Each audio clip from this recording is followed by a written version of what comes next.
damos comienzo a esta nueva edición de Evolución Humana acá por Canal 8 de San Juan. El tema elegido para esta noche es hablar de una persona que existió y que hasta el día de hoy, después de 500 años, se sigue hablando de ella. ¿Quién es? Leonardo da Vinci. Entre la ciencia y el arte, aplicaba la matemática, aplicaba la física, la química en sus obras y también el arte. Nadie puede negar que estos dos elementos los mezclaba, los interpretaba y podía hacer obras realmente como la pintura más importante de la historia, la que más se cotiza en los mercados internacionales, como es la Gioconda, que fue robada inclusive del Museo del Louvre. También de allí en adelante pintar La Última Cena. ¿Cuánto se ha escrito? Películas, cantidad de libros interpretando si Leonardo da Vinci pertenecía al grupo que creó en su época Pitágoras y luego seguía con algún número allí misterioso, áureo, o si realmente todo esto forma parte de la mentalidad de un genio que hasta el día de hoy se utiliza. Ustedes han visto cantidad de memes y dibujos donde utilizan a la Mona Lisa para cantidad de cuestiones humorísticas, científicas, de todo tipo. ¿Quién no ha visto El hombre de Vitruvio, pero producido para cualquier cantidad de elementos, ya sea de ficción, de ciencia, de arte? Bueno, todo lo que tocó Leonardo da Vinci, todo lo que hizo, todo lo que escribió, lo que dibujó en más de 7.500 hojas que se han encontrado al día de hoy y que muchas más están perdidas, bueno, forma parte de la riqueza del Renacimiento y de la humanidad. Hoy le vamos a dedicar a través de dos historiadores de San Juan parte de lo que es la vida, la producción de Leonardo da Vinci, que no vamos a cerrar. Es imposible en una hora terminar y mostrar todo lo que hizo Leonardo. Vamos a volver en su momento con este programa, con otros temas derivados de Leonardo da Vinci. Pero ya comenzamos con esta entrevista con los dos científicos que nos acompañan esta noche, provenientes de la historia.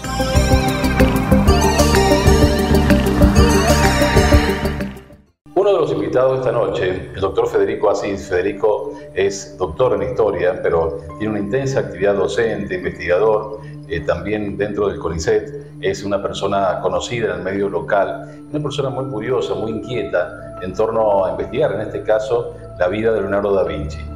Bienvenido a Evolución Humana. ¿Cómo anda, Federico? ¿Qué tal? Muchas gracias por la invitación. Yo muy bien y espero que la charla sea interesante para todos los que nos escuchen.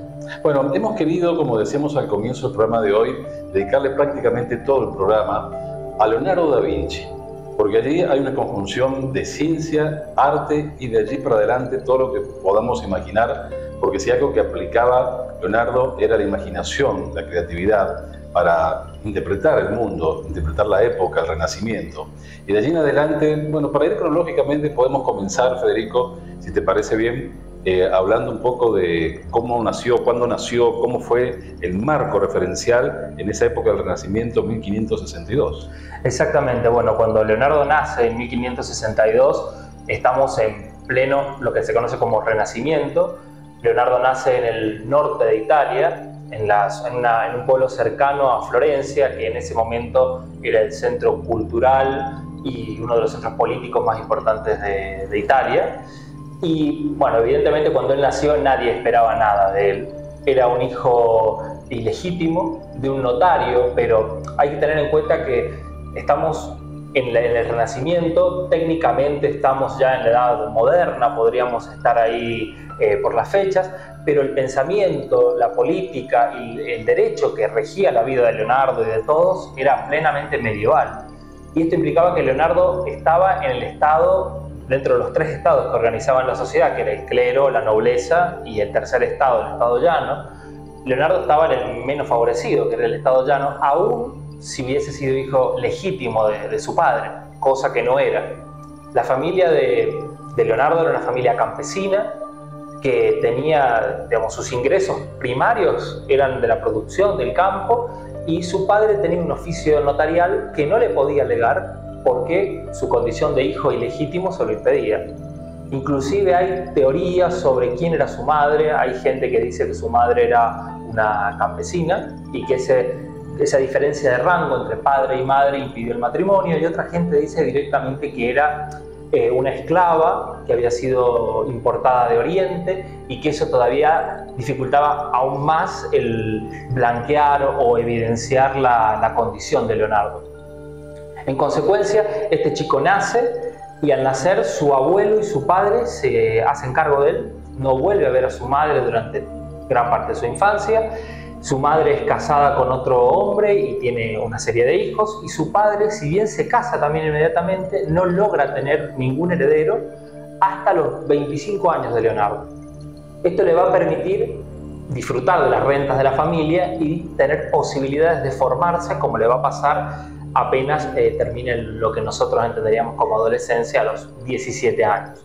Ahora, Federico, yendo a lo que es la infancia, para ir cronológicamente, de Leonardo da Vinci, era una persona que tuvo la suerte de nacer y crecer en un hogar donde había un gran fondo, patio, como le queramos llamar, pero con una especie de riachuelo, árboles, animales propios del lugar. Y de allí en adelante comienza esta creatividad, la gran imaginación de Leonardo da Vinci sobre todos los elementos de la naturaleza. Y esa es la pregunta, ¿cómo fue la infancia de Leonardo da Vinci? Exacto, justamente este origen campesino de la familia y el hecho de que su abuelo se hiciese cargo de la crianza con un hijo que se llamaba Francesco, que no tenía descendencia, ya que su padre se había casado y vivía en el pueblo sirviendo como notario, hizo que Leonardo estuviese muy en contacto con la naturaleza. Era una casa muy pequeña, una casa bastante precaria para nuestros criterios modernos. Era una casa con una habitación común, con un fuego donde se calentaban y se cocinaban,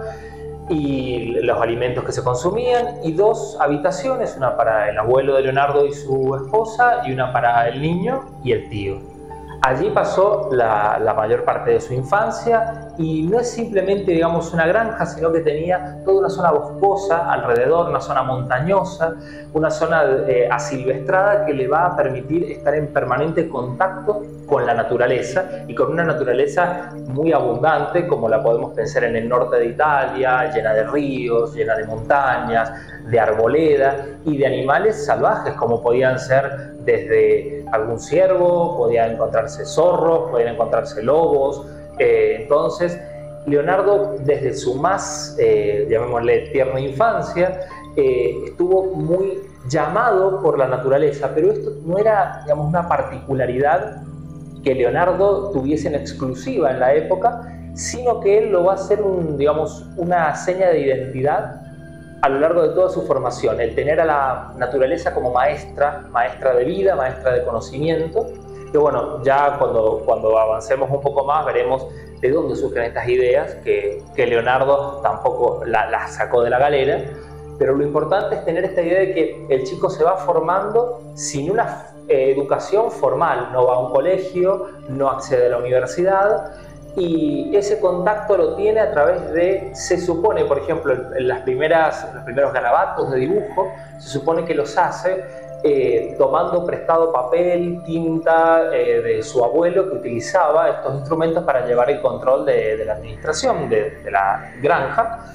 Y a partir de allí él va tratando de copiar lo que ve, porque su método, se supone, de aprendizaje de la naturaleza era observar hasta que se saturara de esas formas, percibirlas sensorialmente y luego tratar de volcar esto en el plano, digamos, en el papel. Bueno, es así como se van encontrando ya en el tiempo una cantidad impresionante de dibujos de Leonardo da Vinci. Muchos están extraviados hasta el día de hoy.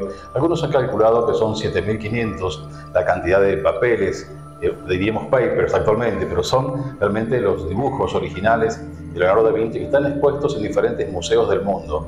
Porque si algo interesante es que uno en los 5 continentes puede encontrar algo de Leonardo da Vinci en diferentes museos. Pero volviendo a la infancia, a la adolescencia, ¿cómo fue, Federico, el tema de la mentalidad de un chico, de un joven? ¿Por qué se siente impactado por la naturaleza? Porque le impactaba desde un pájaro hasta un pequeño reptil. Todo empezó luego a abrirlos, como se dice, a tratar de ver cómo eran por dentro. Luego vendrá con cadáveres humanos con el tiempo a tratar de analizar el cerebro, que era lo que más le interesaba. Pero para ir cronológicamente, ¿por qué se sentía tan sorprendido por la naturaleza? Conocemos poco realmente de la vida personal de Leonardo. Se supone que lo poco que se ha ido reconstruyendo es muy elementalmente con algo colateral que estaba en sus anotaciones, que él no hablaba mucho de su vida personal, sino de lo que él veía del mundo. y de alguna otra referencia colateral que haya podido conservarse. Lo que se sabe realmente de este chico es que permanentemente tuvo una actitud abierta y una actitud experimental. Por ejemplo, de pequeño se sabe que construyó máquinas para interactuar con el curso de agua, le gustaba arrojar objetos y ver cómo la corriente los arrastraba, trataba de comprender, bueno, su obsesión era por qué las aves volaban, y hay un registro en sus diarios. El recuerdo más antiguo del que se tiene registro es de un Leonardo en una cuna, se supone, él se recuerda en una cuna, en esa casa tan modesta, donde un pájaro lo golpea permanentemente en la boca para despertarlo, y algunos suponen que es o un sueño, o una mezcla de sueño y realidad, o una metáfora de algún interés que él tenía por comprender la mecánica de la naturaleza, que llegado a los últimos años de su vida, este interés tan concreto, podríamos pensar, es decir, entender cómo funcionan las cosas, él lo termina convirtiendo en algo metafísico, porque considera que a través de ese conocimiento se llegaba a la divinidad, al creador, al cerebro que había orquestado toda esa maravilla de variantes de la naturaleza. Bueno, justamente parte de este sueño que dice Federico lo toma en cuenta con los años. Sigmund Freud escribe un libro específicamente sobre estos sueños, estas imágenes que volcaba y comentaba en su momento Da Vinci. Y era justamente para ver si había alguna relación entre lo que ya estaba investigando Sigmund Freud. Esto pasó a la historia también, como que entre tantos científicos que se dedicaron a investigar la vida de Leonardo da Vinci, uno de ellos fue Sigmund Freud, y de allí también todo lo que es el complejo de Edipo. Claro, Sigmund Freud analizó algunas referencias que hace Leonardo tanto a la parte onírica, a los sueños, como también a la sexualidad, digamos, para tratar de comprender sus referencias. Por ejemplo, Leonardo decía que si no existiese el impulso de atracción, la belleza de los rostros y los adornos, difícilmente la raza humana se procrearía, porque los instrumentos para provocarla eran totalmente deformes a su criterio de armonía estética. Entonces, a partir de este tipo de referencias, Freud en el siglo XIX trató de reconstruir cuál fue la psique de este genio que han tratado siempre de comprenderlo inmediatamente, aún en vida, y posteriormente, al poco tiempo de haber muerto, se convirtió en una corriente de reflexión y de permanente consulta, su mente, su manera de trabajar y todo el mito que se construyó alrededor, llegando hasta Código Da Vinci, con Dan Brown, es decir, toda esta leyenda que se va retroalimentando permanentemente por la propia complejidad del hombre y por el propio misterio de su vida personal, de la cual conocemos detalles y conjeturas, pero nada con la certeza absoluta de otros personajes de la época. Bueno, y como dice el doctor Federico, que nos acompaña esta noche, hace referencia a lo que es cómo un chico ya desde la niñez estaba impactado por la naturaleza, el producto de todo lo que era el río, el paisaje, todo lo que era la biología de ese lugar. Pero se dan cuenta, tanto el abuelo como el padre, que este chico dibujaba muy bien. Y de allí a un paso a decidir, bueno, que impulsarlo para que pueda ser pintor o que pueda ser un creativo dentro de lo que son los dibujos y las obras de arte. Lo llevan a Florencia. Ahí empieza un gran capítulo de Leonardo da Vinci cuando llega a Florencia. Exacto. Él llega a Florencia, pensemos un joven de 17 años que no ha tenido gran contacto con el mundo urbano, que no ha tenido tampoco gran contacto con el refinamiento que implicaba una ciudad del nivel de Florencia, y llega como una persona que de un pequeño pueblo llega actualmente a Nueva York o Tokio, es decir, una gran ciudad con una gran oferta cultural, enormemente variada cultural y políticamente, gobernada por una de las familias más poderosas de la Italia del momento, como eran los Medici, y él empieza en uno de los talleres de los varios artistas que ofrecían, sus trabajos a la burguesía de Florencia. Empieza a aprender el oficio, y lo empieza a aprender de la forma en que se aprendían todos los oficios desde la Edad Media. Y es una forma de aprender que aún pervive, por ejemplo, en la universidad europea y la universidad argentina, que toma el modelo de la europea, del maestro al alumno, y un grupo de maestros ya consagrados son los que otorgan el grado y el reconocimiento a esa persona que ingresa a los que se conocían como gremios o sindicatos de la época. Entonces, Leonardo es enviado por su padre justamente para pulir lo que naturalmente tenía, esas dotes de dibujo, de armonía, de proporción, y aprender las técnicas, porque pensemos que un artista de la época no solamente se limitaba a saber dibujar, sino que tenía que saber componer las pinturas, es decir, que tenía que conocer un poco de química, tenía que conocer de diferentes elementos que se combinaban para dar estabilidad, tenía que conocer de tiempos para las técnicas digamos, que se utilizaran en tal o cual cosa, y no solamente se limitaba a la pintura, sino también a la escultura, también a la ebanistería, tenía que saber un poco de arquitectura, porque todos estos artistas de la época exceden los límites de un artista plástico, como podríamos conocer a Leonardo en primera imagen si pensamos en algo que lo representa. Es decir, la Mona Lisa no es la única habilidad, la pintura, que él manejaba. Entonces le lleva varios años de estudio hasta que consigue, en torno a los 20 años, adquirir el expertise, las técnicas necesarias para ser reconocido por el gremio y ser inscripto como un artista y poder ejercer dentro de Florencia al servicio, evidentemente, de la familia más poderosa del momento, que eran los Medici. Y esta familia, que ya venía construyendo su poder en Florencia desde tiempo atrás, era una familia no propiamente de la nobleza, era una familia burguesa que no tenía ninguna vergüenza en mostrar que el origen de su poder era el dinero. Es decir, la familia de Medici tenía en su escudo heráldico, el escudo familiar, una serie de esferas distribuidas que eran el símbolo de los prestamistas y de los banqueros de la época. Es decir, ellos ponían en su heráldica, en su representación familiar, el dinero por delante. Y esta familia peleaba con otras de Florencia por la hegemonía. En esas peleas por quién era más importante, quién era más rico, más poderoso, los artistas servían a uno, servían a otro y trataban de ganarse la vida, porque pensemos que Leonardo tenía que hacerse un nombre, tenía que ganarse el trabajo de alguna forma y tenía que ser contratado, porque no tenía, aunque después va a heredar unas tierras que le va a dejar su tío, no tenía un ingreso estable. Era un joven que dependía de lo que el padre le podía brindar, hasta que empieza a tener hermanastros, con los medios hermanos con los cuales compite por la herencia. Al final lo terminan excluyendo como hijo ilegítimo, pero él ahí a los 20 años va a empezar a hacerse un nombre en Florencia al amparo de esta gran dinastía como eran los Medici. Bueno, y también hay que recordar que Leonardo da Vinci, si bien era parte autodidacta y también un gran creativo, no tuvo una educación formal, pero llegó allí a Florencia a un taller con maestros importantes. Esta es justamente la reflexión.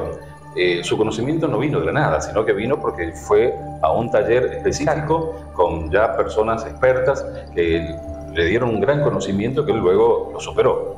Exacto, y un conocimiento que, como les decía, es un conocimiento no teórico, sino absolutamente práctico, manual, pensando en esto, en un sindicato como los zapateros, como los herreros, es decir, se aprende sobre la marcha y acompañando al maestro en el ejercicio de estas habilidades. Cuando su maestro viaja a Venecia a poder terminar una estatua ecuestre de bronce que tenía que fundir, deja una pintura para terminar, que era el bautismo de Cristo, y en ese bautismo le da la tarea a Leonardo de pintar un ángel, y esa es la primera participación artística que se registra de Leonardo, es decir, aportando al trabajo de su maestro sin siquiera firmarlo, integrando al trabajo del taller, como trabajaría un zapatero o cualquier otra persona al trabajo, al mando de la marca, que era el taller para el cual trabajaba. Y el fabricarse un nombre y poder independizarse era una tarea muy dura también en el periodo. Bueno, Ludovico Sforza fue una de las personas que apuntó justamente a Leonardo da Vinci para enviarle como una especie de carta de presentación para conseguir un trabajo ya en Milán. Sforza era allí la máxima autoridad de Milán, el duque de este lugar, y de allí en adelante también le da la oportunidad de ingresar y de encargar algunas obras. Bueno, esto fue un aspecto fundamental, salir de Florencia, donde ya tenía prácticamente un nombre, y llegar a Milán. Exacto. Leonardo sale de Florencia un poco buscando nuevos horizontes, un poco necesitado de buscar nuevos horizontes por las crisis políticas de la propia ciudad de Florencia y las competencias entre los artistas. Entonces da la casualidad de que Ludovico Sforza, que lo conocían como el Moro, viene a visitar a los Medici. Allí hay un intercambio de favores y de regalos. Entonces pregunta quién en Florencia puede encargarse en algún caso de fundir una estatua en honor de su padre, de la dinastía Sforza, que ya venía gobernando Milán desde hacía un tiempo prolongado, de varios siglos. Entonces, entre los nombres que se sugieren aparece el nombre de Leonardo, y es interesante que Leonardo envía una carta de recomendación, de autorrecomendación a Ludovico, en el que expone todas las habilidades que le podían llegar a interesar. Y él era bastante práctico y camaleónico, es decir, él sabía lo que al noble de turno le interesaba, sabiendo que Ludovico era un duque y como duque era claramente un militar.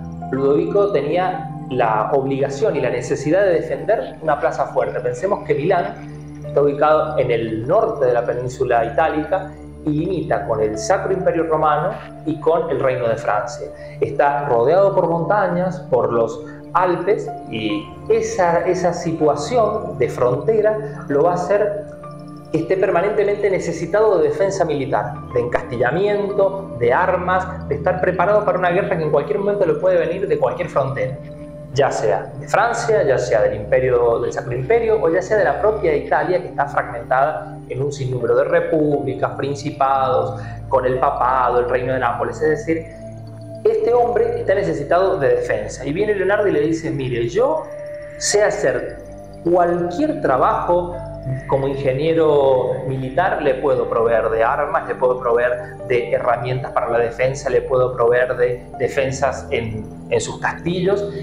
Y después de una larga lista de todas las cosas en las que él supuestamente tenía habilidad, pero en realidad no la tenía porque no había practicado nunca, y a lo largo de la carta pasa del pasado al futuro, es decir, yo soy o yo he sido, y automáticamente dice podré hacer, porque en realidad no tenía antecedentes que mostrar. Su único contacto con la guerra lo va a tener muchos años después con la dinastía Borgia, pero en este momento él es un chico joven que sale de una ciudad, ha sido formado como artista para servicio de los cortesanos, de los ricos, y sale de esta ciudad y tiene que ganarse un nombre afuera de la ciudad de Florencia, e inventa un currículum y se lo ofrece. Y aparte le dice: mire, y aparte sé pintar, y aparte puedo construir edificios civiles si le sirve. Entonces Ludovico empieza a contratarlo para pequeños servicios. Le dice: bueno, pinte esto, bueno, haga aquello, y le va ganando confianza.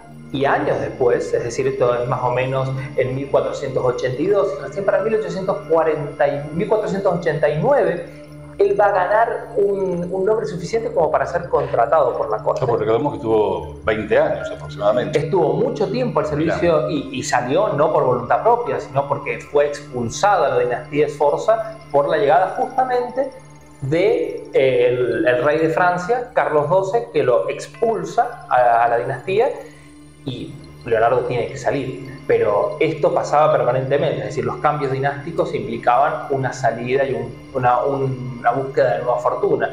Pero se supone que el momento de mayor plenitud de Leonardo fue este de Milán, porque tuvo todo el apoyo político, tuvo todo el apoyo económico, y tenía la juventud, porque al final de su vida va a tener nuevamente un gran mecenas como va a ser Francisco I de Francia, pero ella va a estar viejo, cansado, y prácticamente va a ser una jubilación por servicios prestados lo que le va a dar el rey. En cambio, aquí es un hombre que se encarga de todo lo que, todo lo que la sensibilidad que este artista tenía podía brindar, porque le diseña un escenario giratorio para un banquete muy importante, le diseña la ropa, se ocupa de edificios civiles, se ocupa de arreglar los castillos, se ocupa de dibujar armas súper locas, que por ejemplo, alguna de ellas las hemos podido ver, esos dibujos plasmados en la realidad, cuando vino la muestra de Leonardo da Vinci hace algunos años a San Juan, que estuvo en el foyer del Teatro del Bicentenario.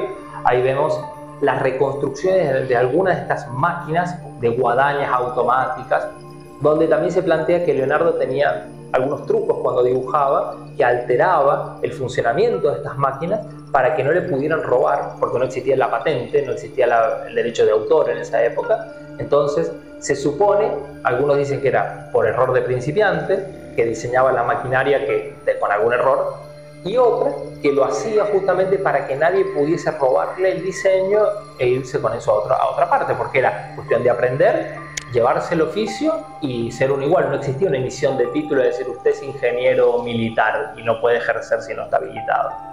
Entonces esa época del milanesado, del servicio de los Sforza, es su época, digamos, de mayor estabilidad, mayor auge, y cuando tiene que salir de allí se le presenta una gran situación de calamidad, porque tiene que empezar a buscar en otras ciudades apoyo. Pensemos, para aquel que no tenga una idea de lo que era la Italia de aquel periodo, todo el norte de Italia tenía una serie de grandes ciudades. Una era en el centro Roma, la antigua imperial Roma, con el papado. Luego teníamos a Milán en el norte, tenemos a Venecia, la ciudad comercial que mira a oriente, tenemos a Génova, competidora de Venecia, ya mucho más menguada, y tenemos a Florencia en el centro, allí entre Milán y Roma, también como un gran centro comercial, político, cultural.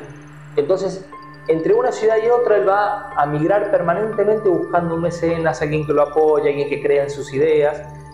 Pero él en realidad, según lo que plasma en sus escritos, en realidad todos estos trabajos que iba haciendo era como para financiarse su curiosidad. Porque él fue un permanente curioso de querer comprender la naturaleza en su tiempo libre. Entonces él leía la naturaleza, experimentaba, probaba, prueba y error, mientras hacía el otro trabajo. Mientras trabajaba para Ludovico Sforza diseñándole los trajes, bueno, cuando terminaba con eso se ponía a experimentar con lo que él deseaba, porque no tenía los recursos para tirarse a investigar. No existía una beca como existen ahora para la investigación, y él tenía una noción muy particular que es interesante, que es el desprecio a la repetición de contenido que no ha sido desarrollado por uno mismo. Él consideraba que la Florencia de la época era una Florencia que se llenaba mucho la boca con saberes heredados del mundo clásico, con saberse las obras de Virgilio de memoria, con saberse un montón de elementos del mundo antiguo y repetirlos como quien se pone una joya en el cuerpo, pero sin reflexionar, sin aprender de eso. Entonces él rechaza todo esto y dice: ¿de qué sirve aprenderse de memoria un cuento si la naturaleza con toda su potencia está alrededor nuestro y no le prestamos absoluta atención? Entonces él rechaza toda esa tradición erudita que había caracterizado al Renacimiento, es decir, recuperar el mundo clásico. De allí, pensemos que esta idea del Renacimiento tampoco la tenía Leonardo en la cabeza. Ningún hombre, digamos, ellos se consideraban que había como algo nuevo, pero la idea del Renacimiento es del siglo XIX, el nombre. Ellos veían que venía algo nuevo, que había nuevas ideas, pero siempre hubo algo nuevo en el horizonte. Y esta idea de preguntarle a la naturaleza no es algo que Leonardo dice: vamos a fijarnos a algo que no ha hecho nadie. En realidad hay toda una escuela muy larga de aproximadamente el siglo XI, el siglo XII, de hombres de la iglesia que empiezan a preguntarse si se puede conocer a Dios, si se puede conocer la verdad, que es Dios finalmente, a través de la naturaleza. Porque ¿qué pasaba? San Agustín, que era el padre del antiguo pensamiento cristiano, había dicho: a ver, el mundo es engañoso, en el mundo está el diablo, y en el mundo están los sentidos corporales. Veo, lo que oigo, lo que toco, evidentemente voy a terminar cayendo en manos del diablo. Lo que tengo que hacer para conocer a Dios, dice San Agustín, es irme hacia adentro, una reflexión y dar un salto de fe. Y llegar a Dios es incomprensible en realidad. Pero van a venir ahora en el siglo XI y XII, van a decir: a ver, si Dios ha creado, van a decir, la naturaleza, si en el Génesis dice Dios hizo el mundo, ¿cómo el mundo puede ser malo per se, digamos, por sí mismo? Y si Dios nos dio los sentidos, ¿cómo los sentidos pueden ser malos por sí mismos? Entonces ellos empiezan a decir que se puede conocer como por triangulación a Dios. Si Dios creó el mundo y yo conozco al mundo, yo conozco a Dios. Y esto empieza a habilitar la posibilidad de conocer el mundo a través de los sentidos. Y van a empezar en París, en Chartres, en Oxford, a investigar, a hacer pruebas de luz, a hacer pruebas de cristales, a hacer pruebas de construcción y a aprender de la prueba y el error, aprender de la prueba y el error y entender que la naturaleza era el libro que Dios había dejado.